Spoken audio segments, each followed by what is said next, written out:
Hey there, and welcome back to Natural Word English. If you've been learning English for months, maybe even years, and you still freeze, the moment someone asks you a real question in real time, I need you to stop scrolling and actually listen to the next 60 seconds because I'm about to name the exact mistake that's been silencing you, and then I'm going to hand you the vocabulary that fixes it, not tomorrow. Right now, in this video. My name is Emma, and today's lesson is built around one simple but brutal truth. Most intermediate learners don't get stuck because they don't know enough words. They get stuck because the moment pressure hits, their brain floods with doubt, their mouth won't move, and they swallow the sentence they were about to say. That's not a vocabulary problem. That's a freezing problem. And the good news is, freezing has a name, it has a shape, and it has an exact set of advanced English words that describe it so precisely that once you can name what's happening to you, you can start talking your way out of it. So here's what we're doing today. Over the next hour, you're going to learn around 65 pieces of real C1 to C2 level vocabulary, all built around one theme: the mental freeze that keeps beginners and even intermediate speakers silent, and the exact language of confidence, composure, and fluency that breaks that freeze open. Every single word comes with a plain English definition first, a real example you could use today, and a short natural dialogue, so you hear it the way people actually use it, not the way a textbook prints it. Some of these words will get full role-play scenes because reading a definition and actually using a word under pressure are two completely different skills. And today, we're training the second one. Before we dive in, let me explain why I built this lesson around context instead of a list. If I just handed you 70 random advanced words, your brain would forget most of them by tomorrow morning. That's not a criticism.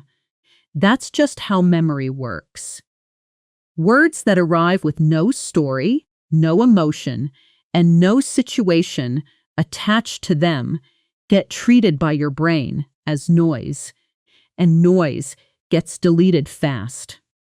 But a word that arrives inside a real moment, you're in a meeting, your heart is pounding, and the perfect word finally lands in your mouth, that word gets remembered, because your brain tags it as important. So instead of a dictionary, today is a series of real scenes. A job interview, a tense meeting, a first date, a moment on stage. And in every scene, I'm going to show you exactly what happens when someone lets the freeze win, and exactly what it sounds like when someone pushes through it using the vocabulary I'm about to teach you. Ready? Let's start by naming the enemy. Picture this. You're sitting in a job interview. The interviewer just asked you an easy question, something you've actually practiced, something you know the answer to. And then it happens. Your mind goes blank.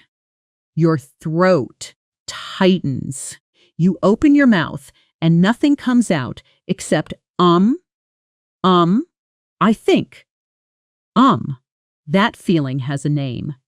And it's not just nervous. In advanced English, we say you froze up.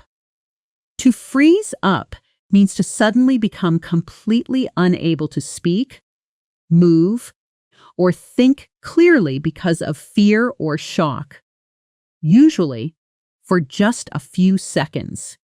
But those seconds feel like forever. Notice this is stronger and more specific than just saying, I was nervous. I was nervous describes a feeling before the moment.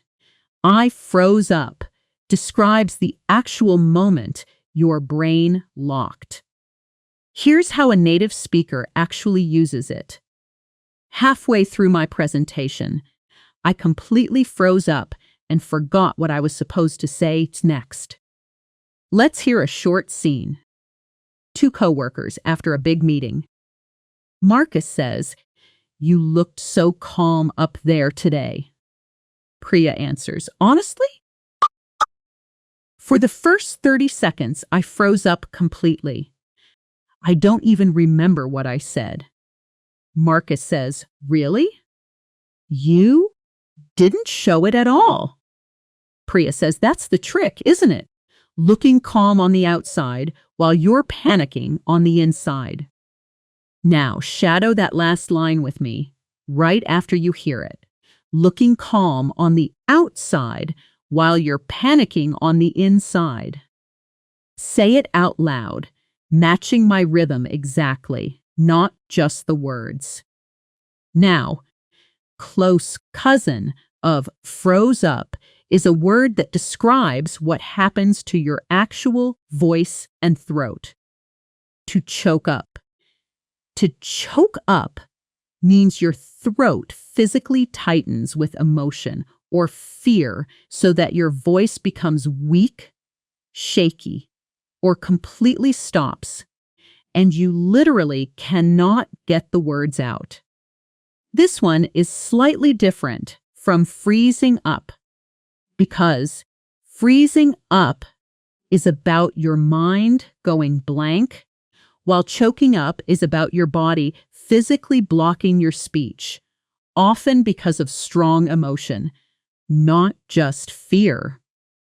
Example, she was giving the toast at her sister's wedding, and halfway through, she choked up and had to stop for a moment. Here's a quick scene to picture before we go further. Imagine standing at a podium, wedding guests, looking at you, warm lights above, a microphone in front of your face, and you can feel your throat closing as the emotion rises. Now listen to this exchange. James says, "How did the speech go?" Anna says, "It was going great until I got to the part about my dad. I completely choked up. I had to take a sip of water just to keep going." James says, "That's not a bad thing, you know. People love seeing real emotion." Anna says, "Maybe, but in the moment, it felt like the worst thing in the world." Shadow this with me. I completely choked up. I had to take a sip of water just to keep going. Say it slowly first, then say it again at natural speed. Let's talk about the phrase that describes the physical sensation in your mouth when your words get tangled. Tongue-tied. To be tongue-tied means to be temporarily unable to speak clearly or fluently because you are nervous, shy, or embarrassed, and your words come out mixed up or stuck. This phrase upgrades the very basic idea of "I couldn't talk" into something visual and specific. Example, every time I try to talk to my manager about a raise, I get completely tongue-tied and end up saying nothing useful. Here's a natural mini dialogue between two friends grabbing coffee. Sophia says, "Did you ask him out yet?" Liam says, I tried. I really did. But the second he looked at me, I got so tongue-tied I just said, nice weather, and walked away. Sophia says, oh no. Nice weather? That's rough. Liam says, I know. In my head, I had this whole confident speech planned. Now, here's a phonetics note worth pausing on. Notice how native speakers connect get so into something that sounds almost like get so, with barely a break. And tongue-tied itself gets a heavy stress on the first syllable. Tongue-tied, not tongue-tied. Say it slowly first. Tongue-tied. Now say it at natural speed, blending it into the sentence. I got so tongue-tied. Try that 3 times, gradually speeding up each time. Nice work so far. You've already picked up 3 ways to describe the exact moment. English abandons you under pressure, and that alone puts you ahead of most learners who only know the word nervous. Let's go a layer deeper now into the mental habits that create that freeze in the first place. Because the freeze doesn't come from nowhere. It's built by a pattern of thinking. And that pattern has its own vocabulary too.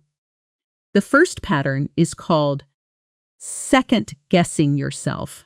To second-guess yourself means to doubt a decision or a thought you already had, going back over it again and again, instead of trusting your first instinct. This is exactly what happens in your head, right before you speak. You form a sentence, and then instantly you start questioning it. Is this grammar right? Does this sound natural? Will they judge me? And by the time you finish questioning, the moment has passed. Example. I had the perfect answer ready, but I kept second-guessing myself, and by the time I opened my mouth, someone else had already answered. Let's picture a scene. A university seminar room. Professor at the front, hands slightly raised, but not fully up. Other students glancing around. Listen to this exchange between 2 classmates after class. Noah says, you knew the answer to that last question, right? I saw your hand go halfway up. Ellie says, I did know it. But then I started second-guessing myself, thinking maybe I misunderstood the question. And by the time I decided to just say it, the professor had moved on. Noah says, you need to trust yourself more. Your first instinct is usually right, Ellie says. Easier said than done. Shadow with me. I kept second-guessing myself. And by the time I opened my mouth, someone else had already answered. Notice the natural connected speech in kept second-guessing. It almost blends into one word, kept second-guessing, with barely any gap. Try it slowly. Then, at full native speed, closely linked to second-guessing is a heavier, more constant mental habit. Self-doubt. Self-doubt is a general, ongoing lack of confidence in your own abilities, opinions, or worth, not just in one moment, but as a background feeling that follows you. Where second-guessing is an action you do in a specific moment, self-doubt is the underlying condition that makes second-guessing so easy to fall into. Example, years of self-doubt made her hesitate before every single sentence, even when her English was actually excellent. Let's hear this in a workplace scene. Two colleagues after a product meeting. David says, "Your English is honestly better than half the native speakers in that room. Why do you always apologize before you talk?" May says, "I don't know. I think it's just self-doubt. I've had it since I started learning. This constant feeling that I'm about to make a mistake." David says, "But you rarely do. Maybe it's time to let that feeling go." May says, "I'm working on it. Today, actually, I didn't apologize once." David says, "See? Progress."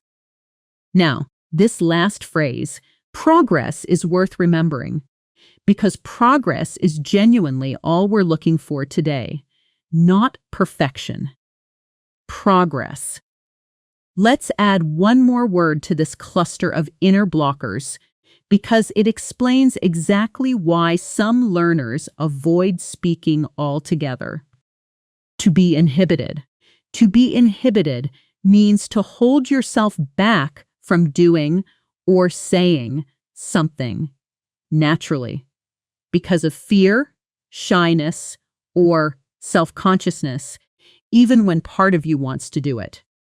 Example: in his native language, he's funny and outgoing, but in English, he becomes completely inhibited, holding back every joke he wants to make. Picture this scene. A dinner party, candles on the table, everyone laughing at a joke someone just told in English, and one guest smiling but silent, holding back a joke of their own because it isn't perfectly formed in their head yet. Let's hear it. Two friends leaving that dinner party. Grace says, "You had a great joke earlier about the airport story. Why didn't you tell it?" Tom says, "Honestly, in Spanish, I would have told it without thinking. In English, I get so inhibited, I worry the timing will be wrong or the grammar will kill the joke." Grace says, "Nobody cares about perfect grammar in a joke. They care about the story." Tom says, "I know. I'm trying to remind myself of that every single day." Shadow this. In English, I get so inhibited, I worry the timing will be wrong. Say it once slowly to feel the shape of the sentence. Then again at conversational speed, letting "get so inhibited" flow together smoothly. Let's pause here for a second, take a breath, and just notice something. You've now learned 6 advanced words in under 10 minutes, all built around real emotional moments, not flashcards. That's already more useful vocabulary than most 1-hour videos give you, and we've barely started. Nice work staying with me. Let's keep building. Now, here's an important shift. Naming the problem is only step 1. The real power of this lesson comes from the second half of every pair, the vocabulary of the person who pushes through the freeze and speaks.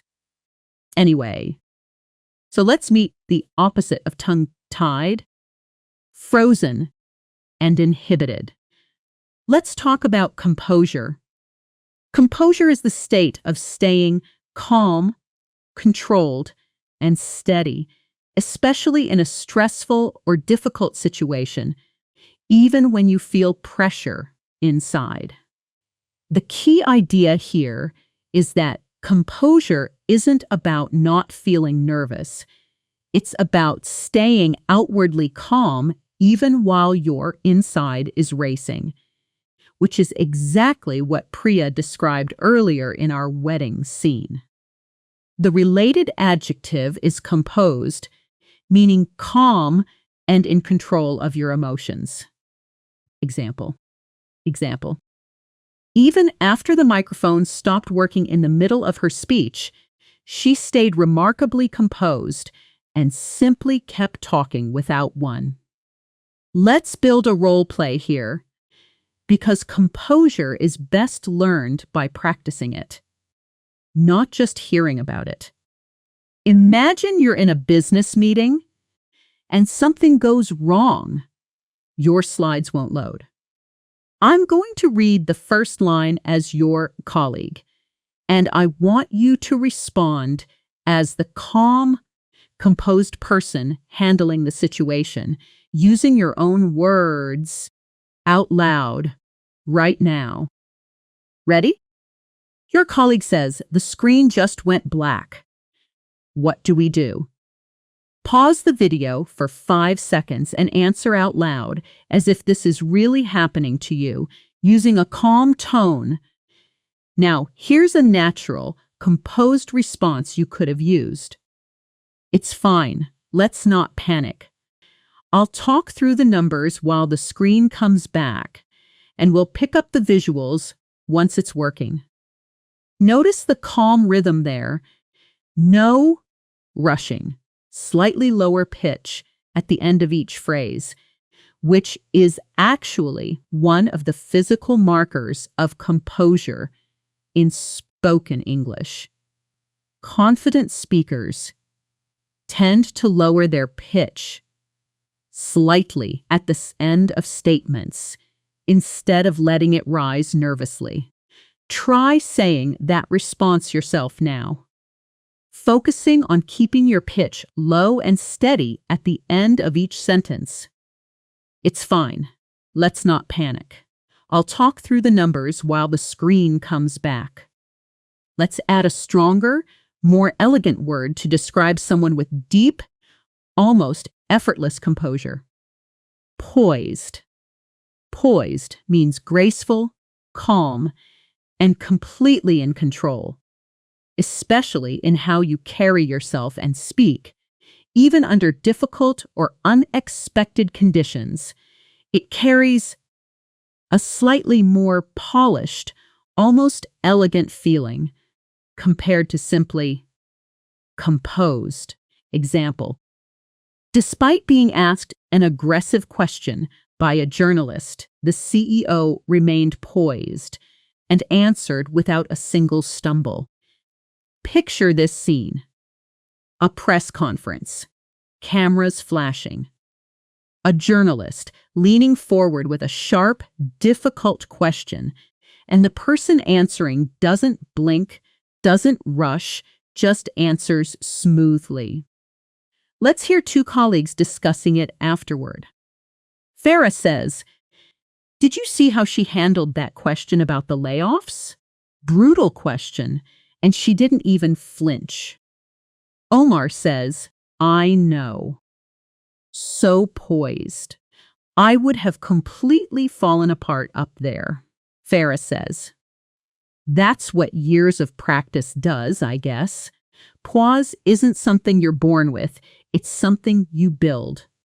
Shadow this line. So poised. I would have completely fallen apart up there. Pay attention to the stress pattern. Poised gets a strong, slightly stretched vowel sound, almost like poised. Said with confidence, not rushed. Here's a related but slightly different quality. To be unflappable. Unflappable describes someone who never seems to lose their calm, no matter how stressful, shocking, or chaotic the situation becomes. Nothing rattles them, at least not visibly. Where poised suggests elegance, unflappable suggests almost superhuman calm under chaos. Example. The flight attendant was completely unflappable, even while calming down 200 panicked passengers during turbulence. Let's hear a workplace example. Two junior employees talking about their manager. Leo says the server crashed right before the client demo, and she just kept smiling? How is she so unflappable? Zara says, I asked her that once. She said panic never fixed anything, so she just decided a long time ago not to do it. Leo says, I want whatever she's having. Now here's your sensory self-practice moment for this block. I want you to pause for a moment. Look around wherever you're sitting right now and describe your surroundings out loud in English, using at least one of today's words. Naturally. For example, you might say something like, there's a window beside me. And even though my phone keeps buzzing with notifications, I'm trying to stay unflappable and just focus on this lesson. Try that now, using your own real surroundings, and try to work in the word unflappable or composed naturally into your sentence. This kind of sensory practice, connecting new vocabulary to the actual physical world around you, not just to imaginary examples, is one of the fastest ways to move a word from recognized to automatic. You're doing genuinely great work here. Let's keep the momentum going and move into the vocabulary of actually speaking well once the freeze is broken.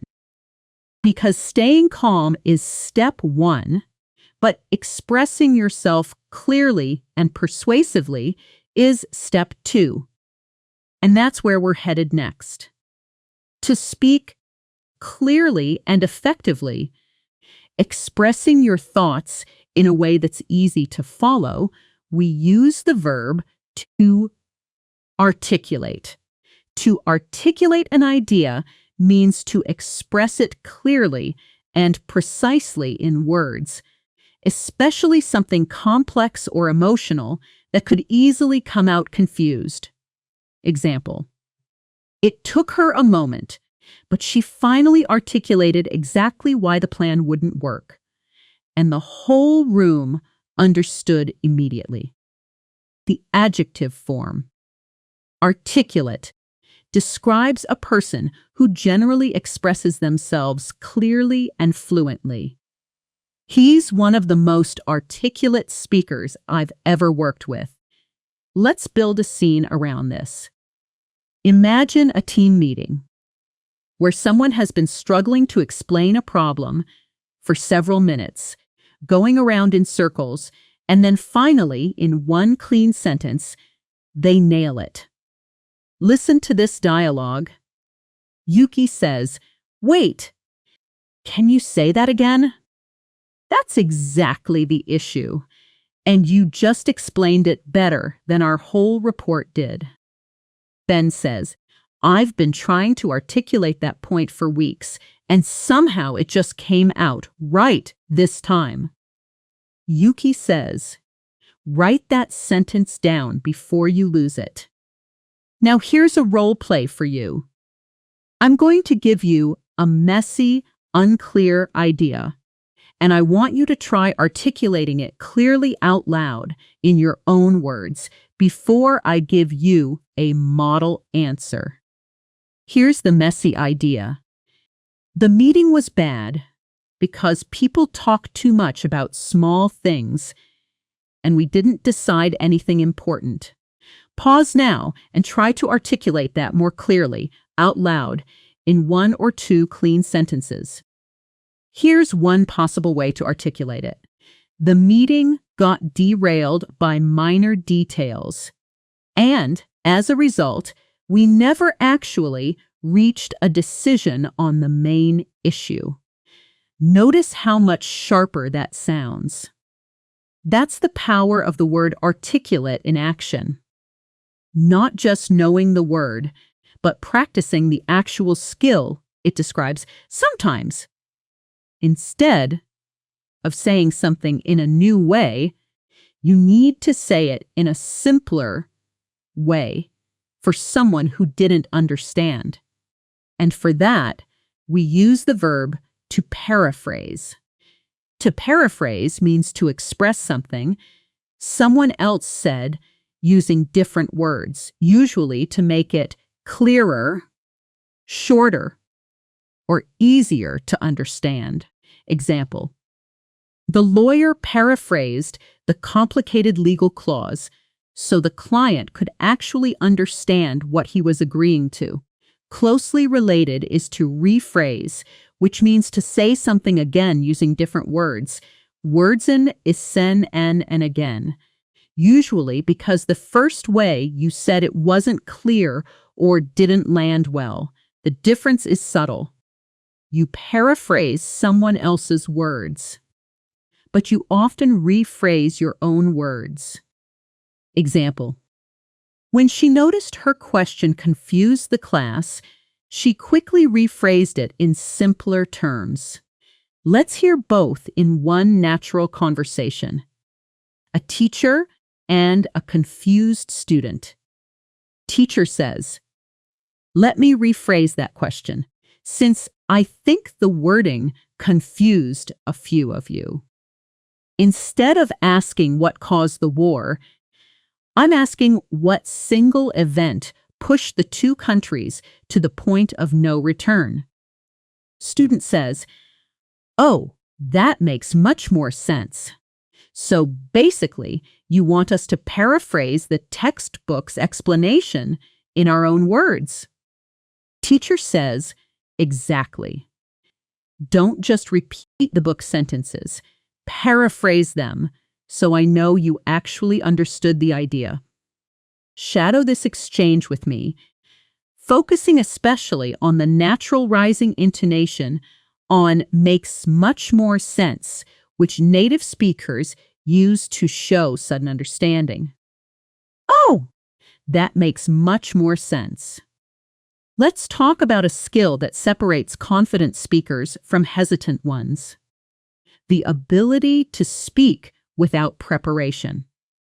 When you speak spontaneously, without a script, reacting naturally to what's happening in the moment, we say you're speaking off the cuff. Off the cuff describes something said or done without planning or preparation. Right in the moment. Example: the interviewer asked a question that wasn't on the list, so he had to answer completely off the cuff.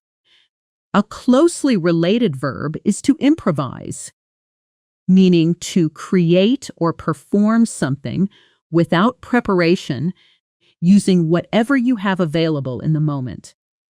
Example: when the projector broke, she just improvised, drawing the diagram on the whiteboard instead.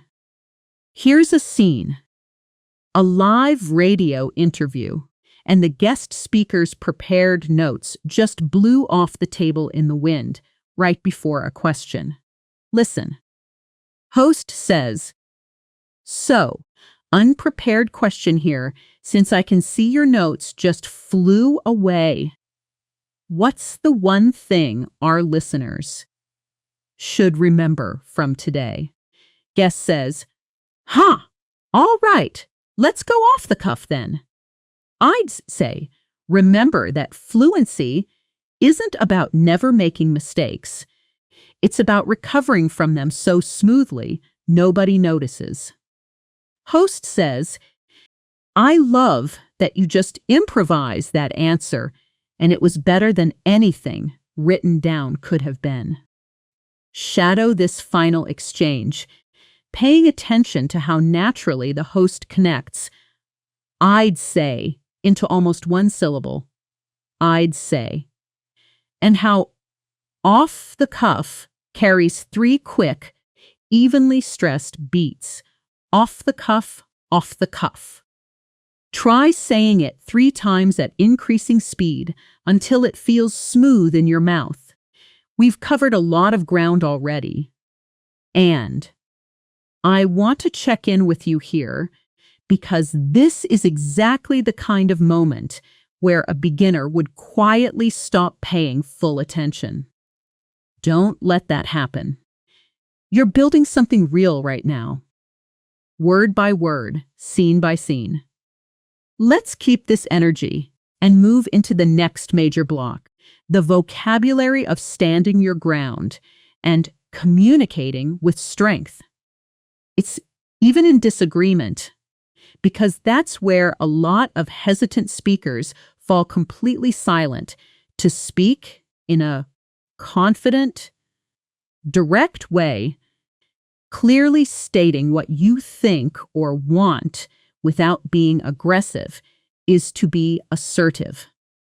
Assertive describes communication that is firm, direct, and confident, but still respectful. Very different from being aggressive, which crosses into rudeness or hostility. Example: instead of just agreeing with everything in the meeting, she assertively explained why the timeline needed to change. Let's build a role-play scene around a very common, very real situation. Someone is talking over you in a meeting, and you need to speak up assertively without being rude. I'll play the interrupting colleague, and I want you to respond assertively, out loud, in your own words, before I give you a model line. Here's the interruption. Actually, I don't think that's right. Let's just move on to the next point.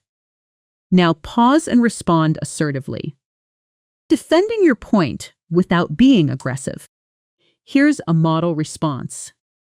I hear you, but I'd like to finish this thought first, because I think it actually connects directly to the next point you want to move to.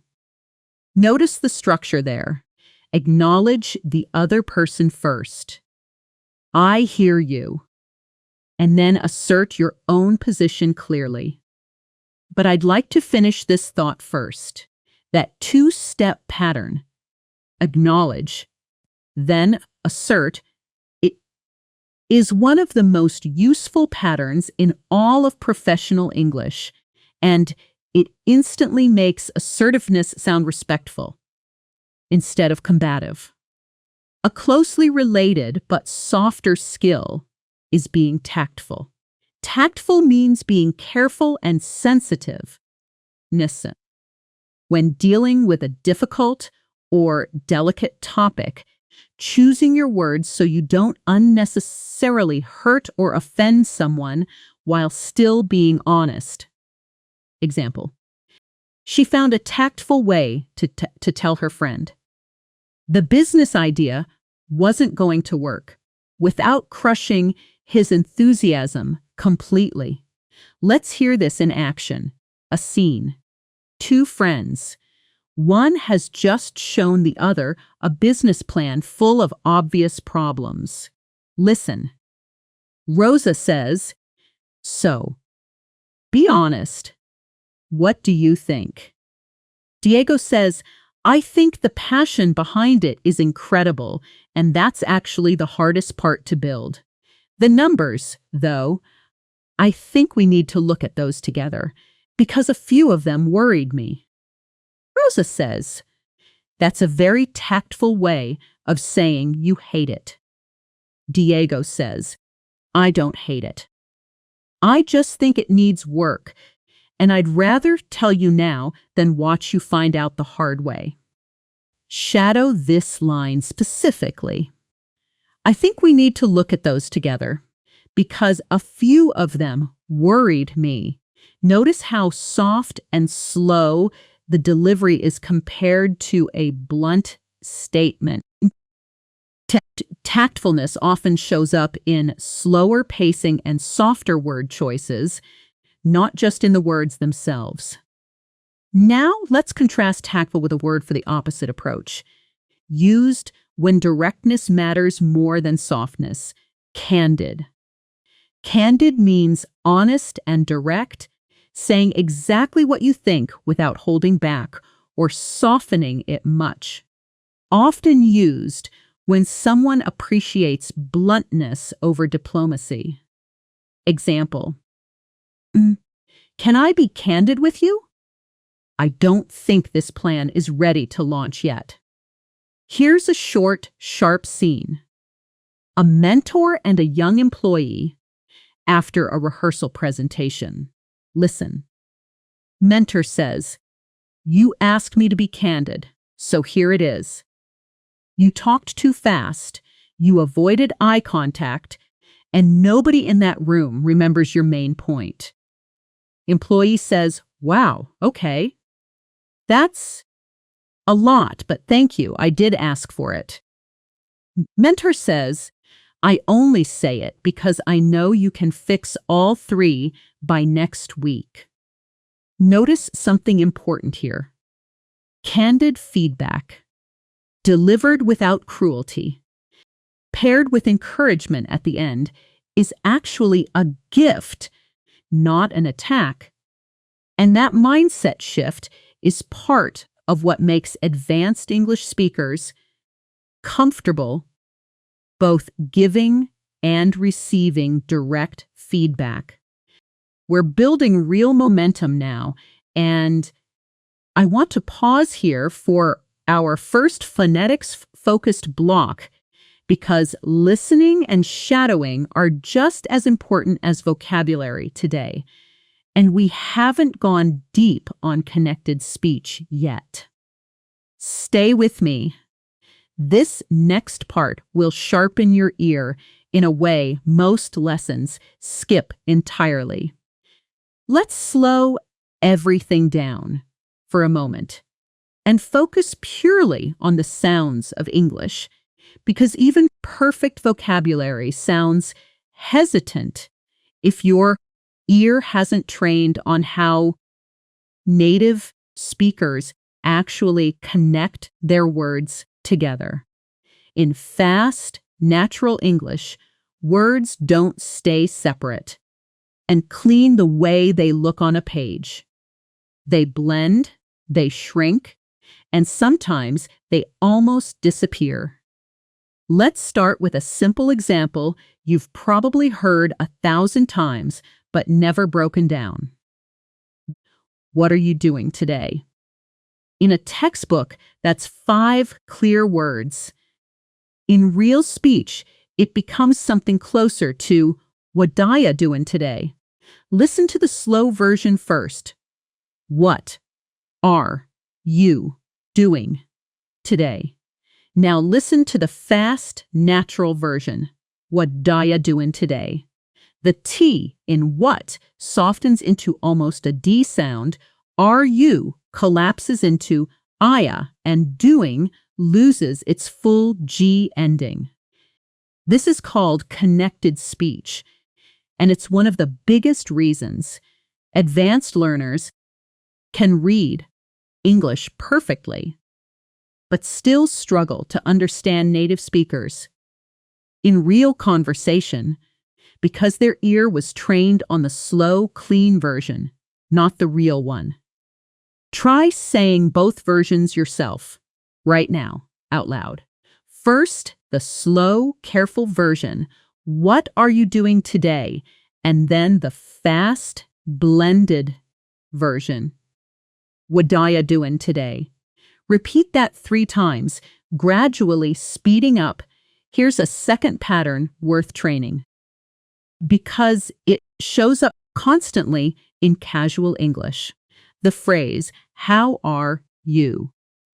almost never sounds like 3 separate words in real speech. It becomes something like, "How are ya?" or even just "How ya?" especially in fast, friendly greetings. Listen slowly. How are you? Now fast. How ya? Try shadowing this short exchange with me. Speaker 1 says, in a fast, breezy tone, "How ya doin'?" Speaker 2 responds, just as fast, "Pretty good, how ya?" Shadow both lines immediately after you hear them, matching the speed and the casual tone. not just the words. This kind of shadowing, repeating instantly like an echo, without pausing to translate or analyze first, is the real technique behind everything we're doing today. It's not about repeating after a pause once you've understood the sentence intellectually. It's about your mouth reacting as fast as your ear hears, training the two to move together in real time the way a native child's brain does before it ever studies. Grammar. Let's also talk about sentence stress, because English is a stress-timed language, which means certain words in a sentence get hit harder and clearer, while others get compressed and rushed. Native listeners rely on this pattern to catch meaning quickly, and native speakers use it constantly, often without realizing it. Take the sentence, "I didn't say she stole the money." Depending on which word gets the stress, the entire meaning of the sentence changes. Listen to this. "I didn't say she stole the money," meaning someone else said it, not me. Now listen to this. "I didn't say she stole the money," meaning I only implied it. I didn't directly say it. And this, "I didn't say she stole the money," meaning maybe someone else stole it, not her. This is one of the most powerful, most overlooked tools in spoken English. And once you start noticing it, you'll hear it everywhere. In movies, in interviews, in real conversations. Try saying that sentence 3 times yourself, each time stressing a different word, and notice how your own meaning shifts each time.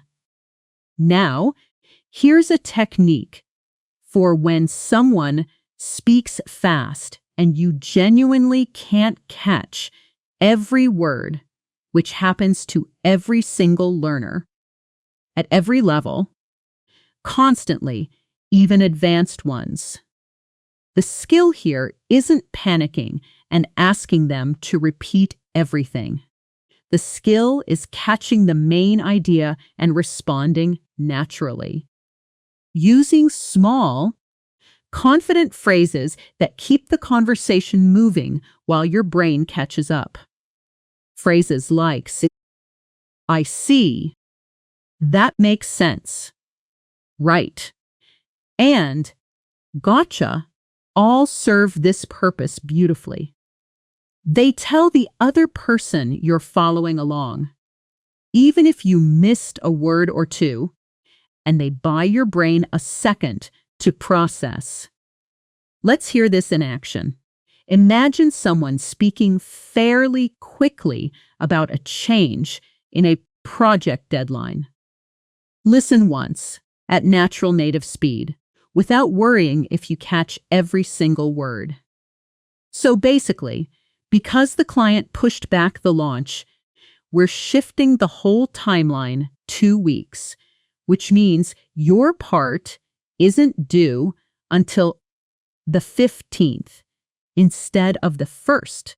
But obviously, that also depends on whether design finishes their piece on schedule. Now here's how a confident listener responds, even without catching every detail. "Okay, gotcha. So the 15th now." That makes sense, given the client's delay. Notice this response doesn't repeat everything back, word for word. It grabs the one detail that matters most, confirms it, and moves the conversation forward. That's real listening fluency, not perfect comprehension of every syllable. Let's return now to vocabulary, moving into a new cluster. The language of resilience, because breaking the silence once is one thing, but staying unafraid to speak again after a mistake is a completely different skill, and it deserves its own set of words. The first word here is resilient. Resilient describes someone who recovers quickly from difficulty, setbacks, or failure, bouncing back instead of staying discouraged. Example: she made an embarrassing grammar mistake in front of the whole class, but she stayed resilient and kept speaking without missing a beat. Let's build a scene. Picture a language exchange event. Tables full of people practicing different languages, laughter in the background. See Ken, and someone just mixed up two similar words in an embarrassing way. Listen to what happens next.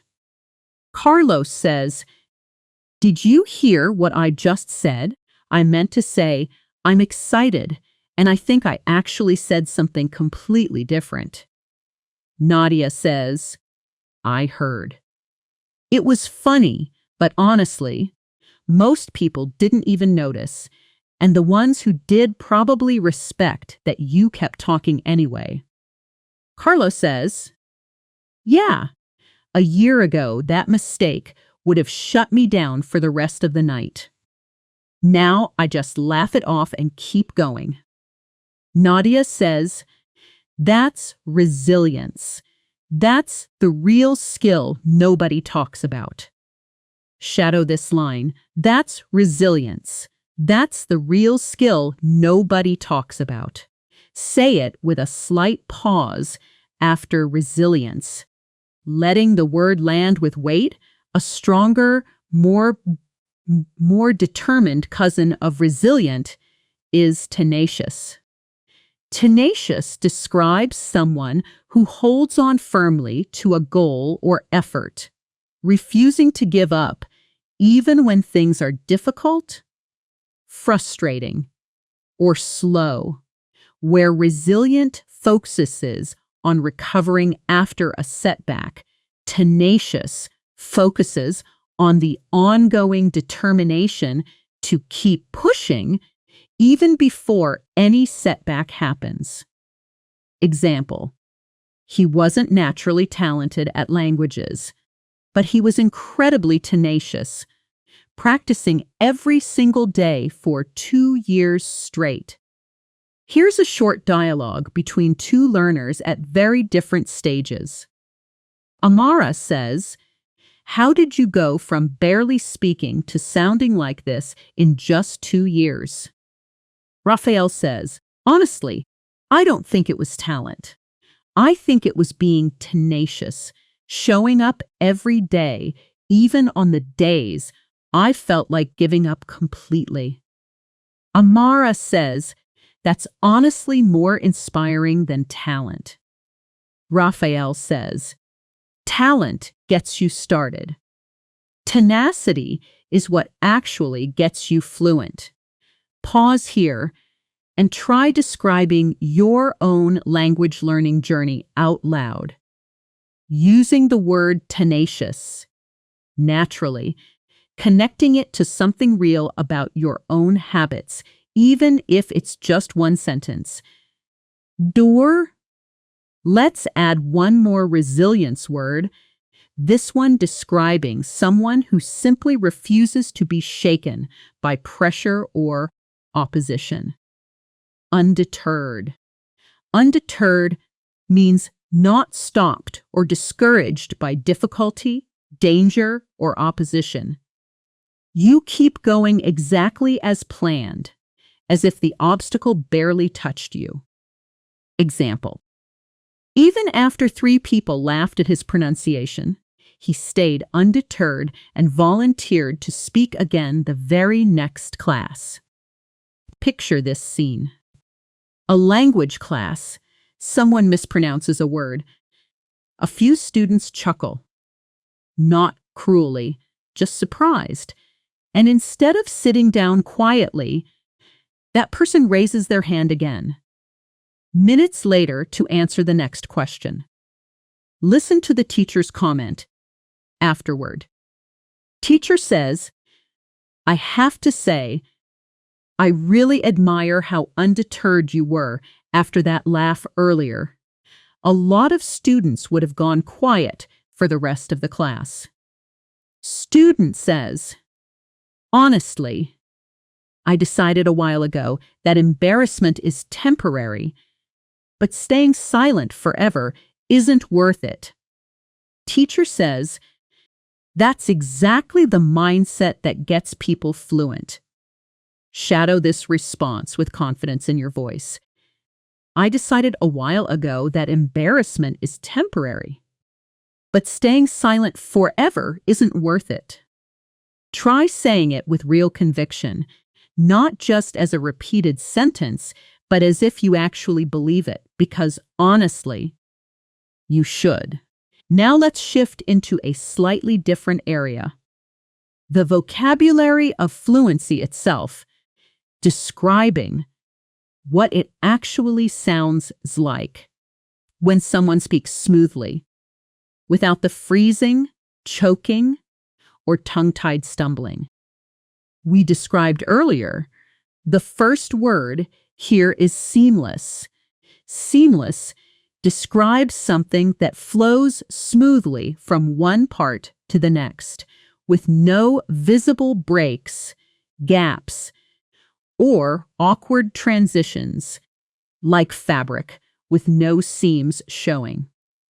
When applied to speech, it means your sentences connect naturally without obvious pauses or stumbles.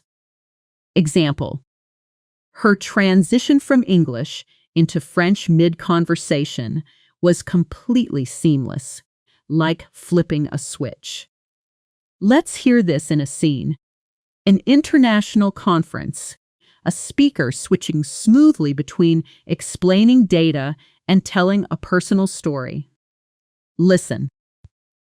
Attendee 1 says, did you notice how she moved from the statistics straight into that personal anecdote?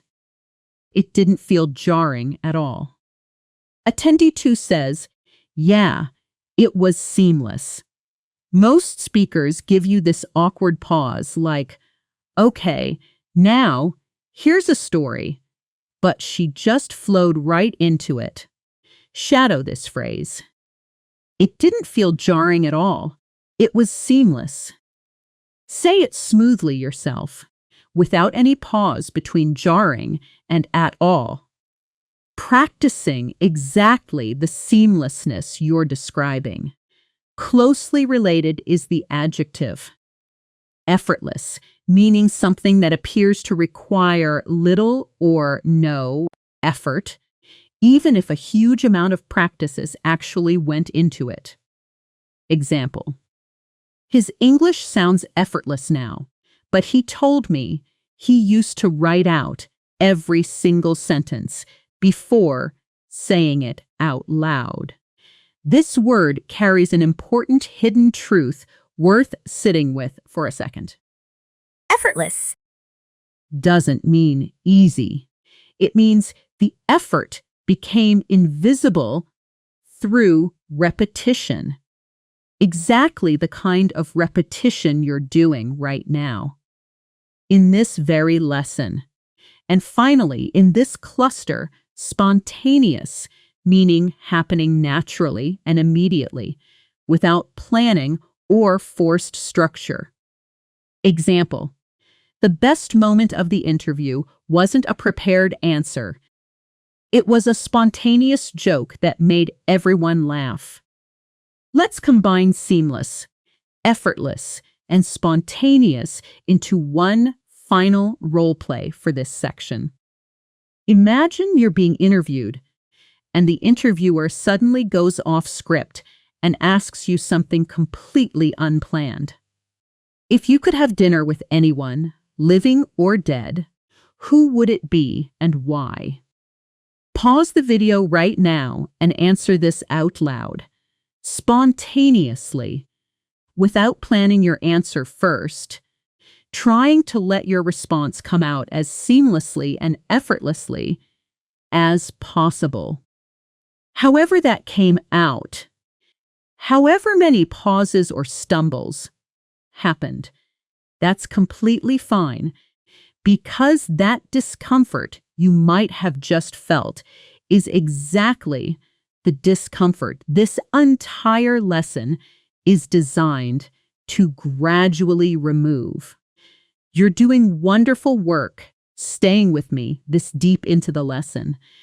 And I want to acknowledge that honestly, because most people watching a video this long start drifting around now. You haven't.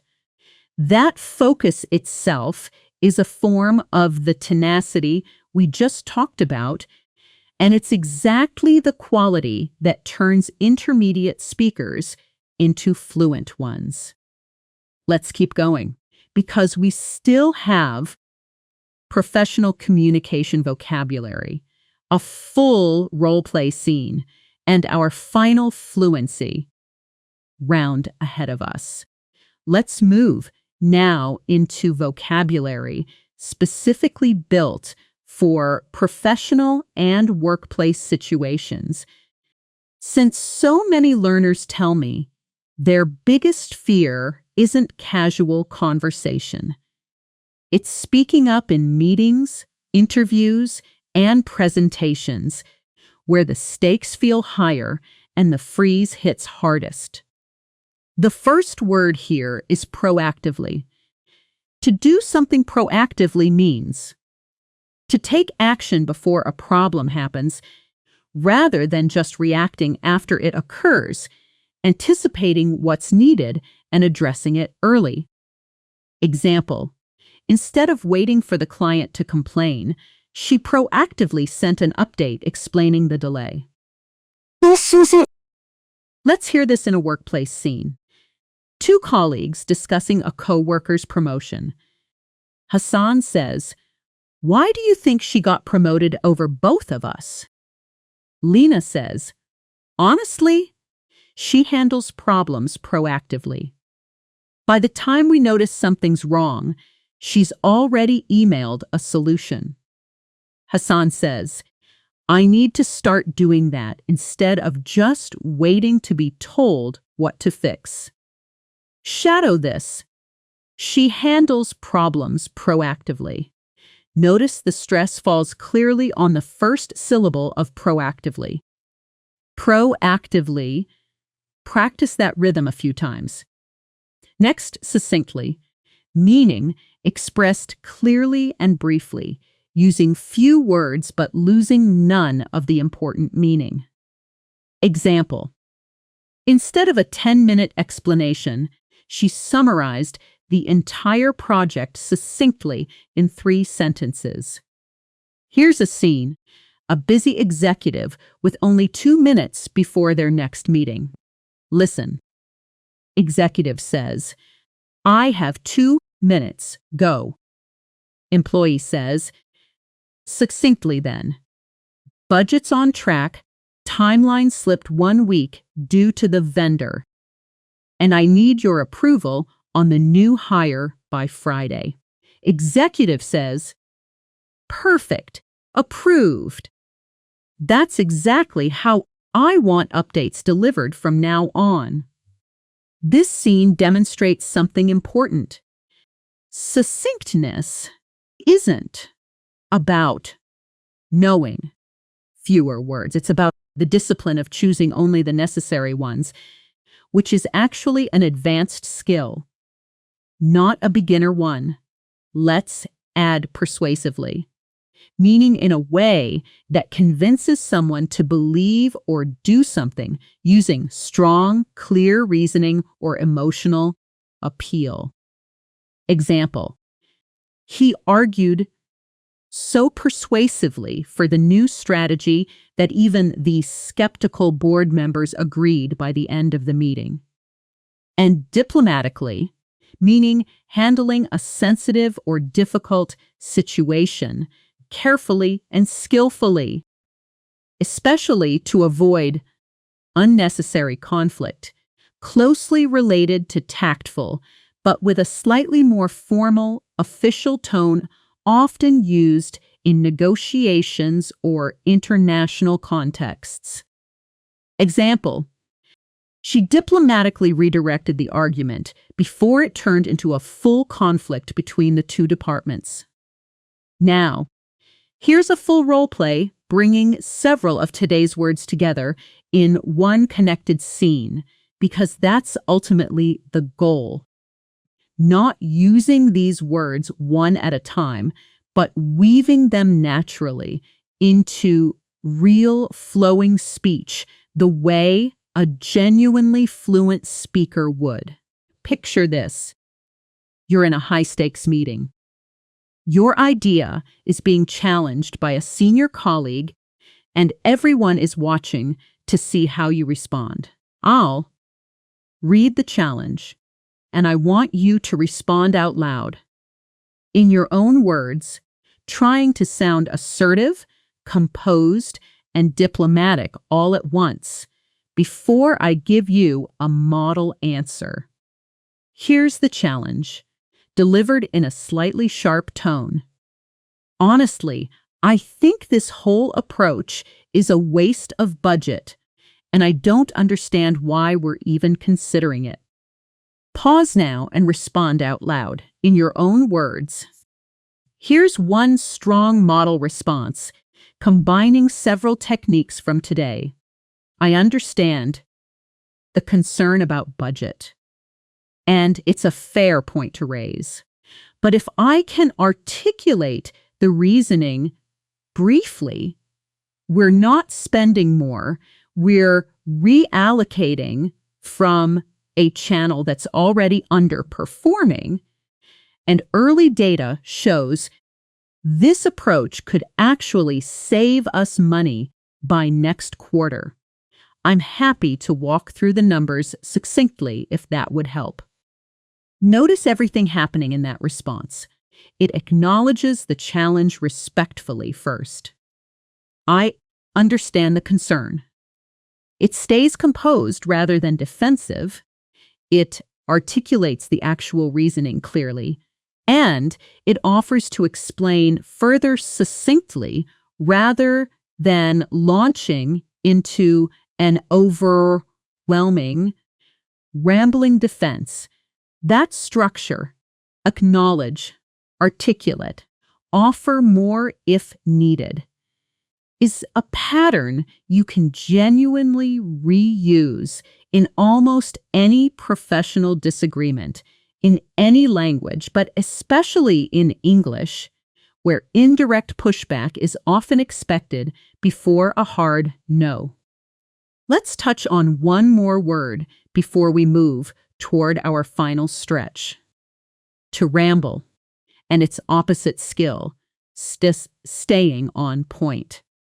To ramble means to talk for a long time in a confused, disorganized way, often moving from topic to topic without a clear direction.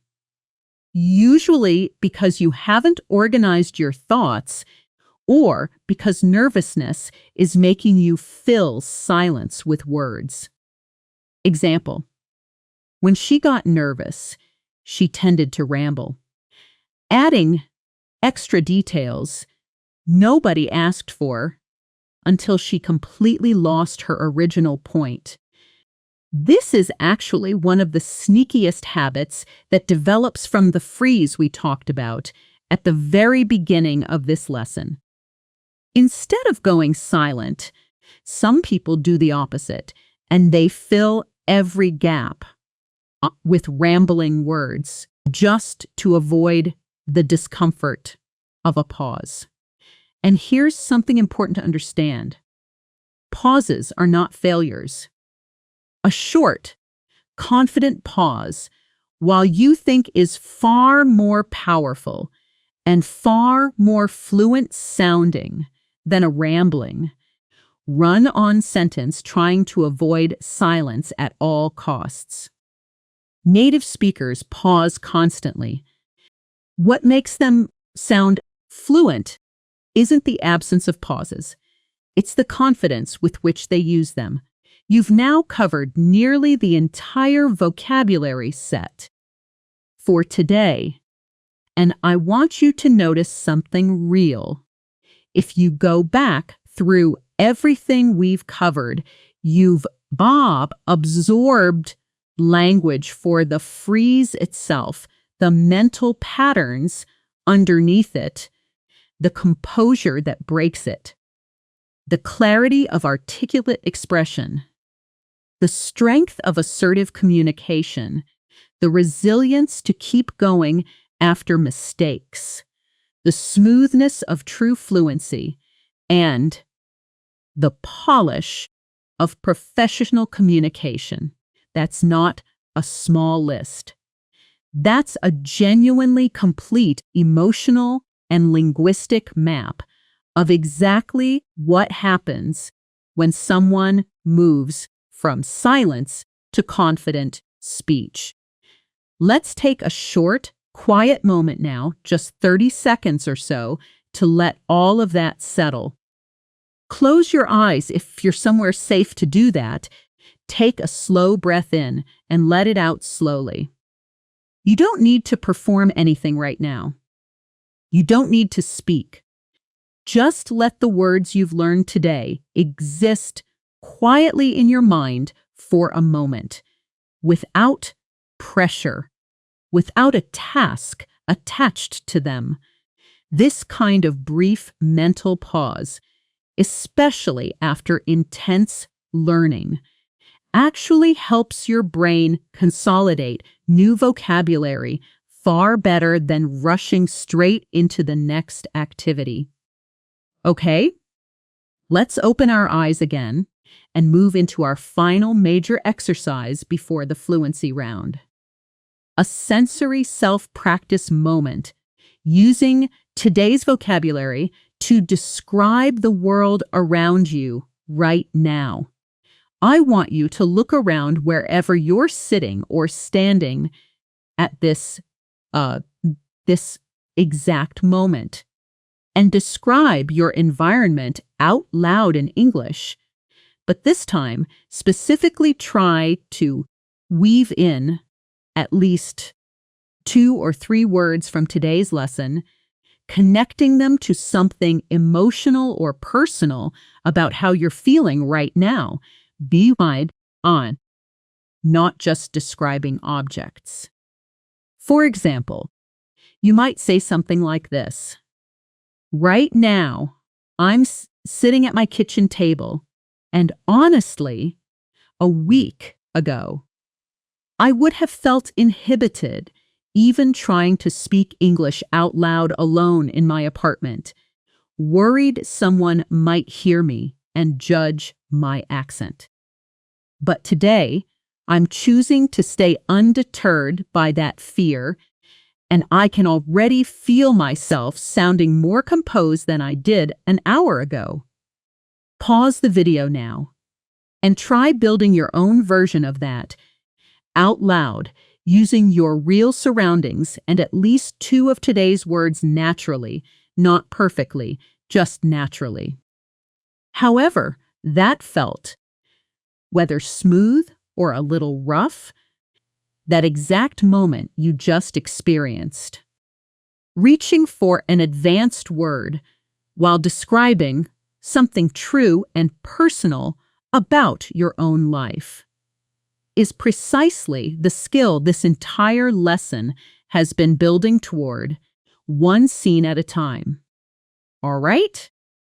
Let's move into our fluency round, the final stretch of today's lesson, where we're going to move fast, reviewing every major word we've covered, one right after another, no long pauses, no new explanations, just rapid recall and repetition to lock everything into your long-term memory. I'm going to say each word or phrase, briefly remind you what it means in just a few words, and I want you to repeat it out loud, immediately after me, matching my pace as closely as you can. Ready? Let's go.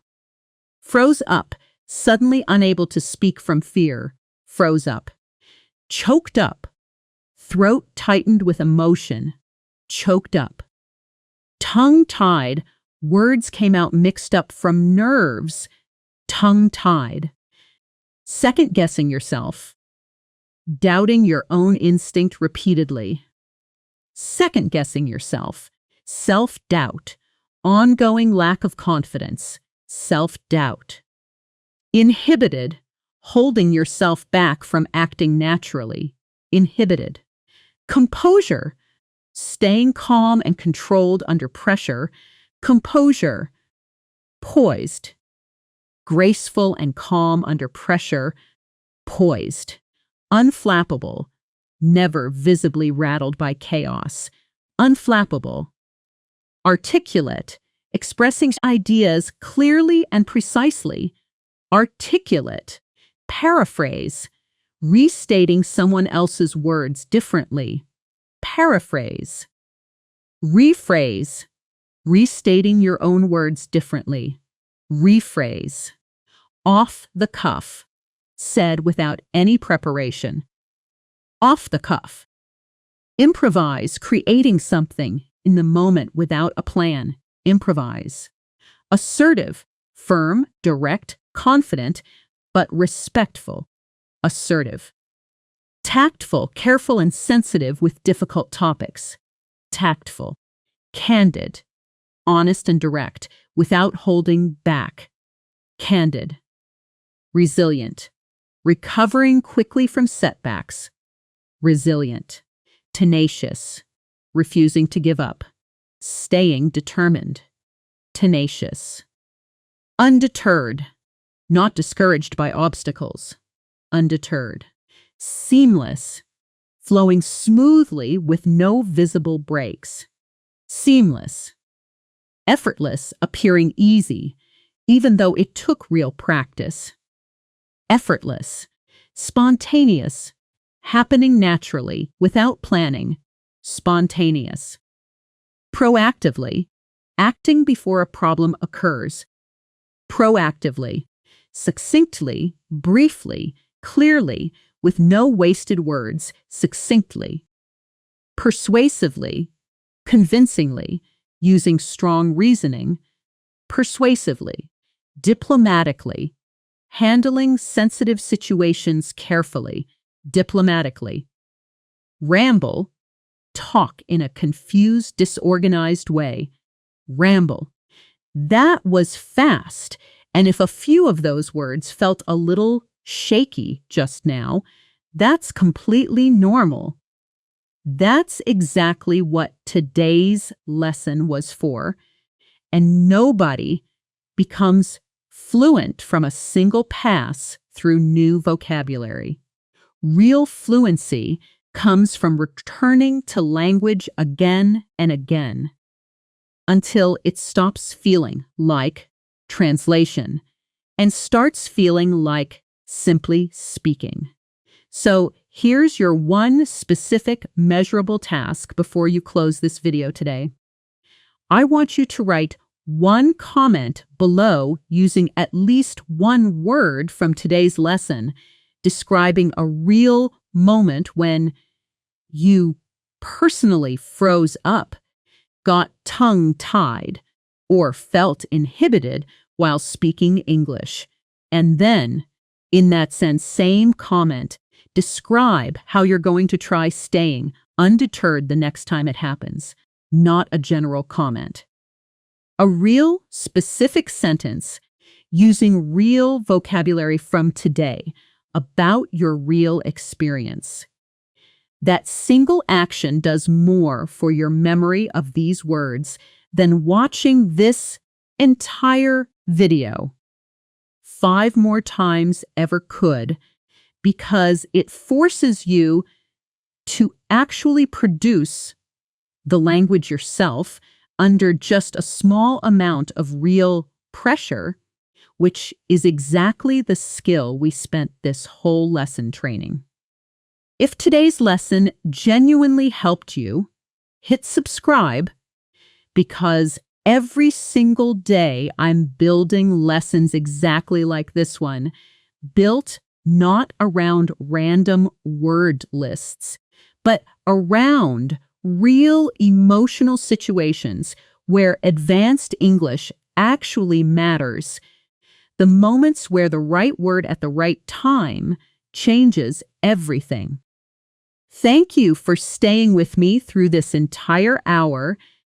Thank you for pausing, for answering out loud, for shadowing every single line, even when it felt awkward. Because that discomfort you pushed through today is precisely the discomfort that used to keep you silent. It doesn't have to keep you silent anymore. I'll see you in the next lesson.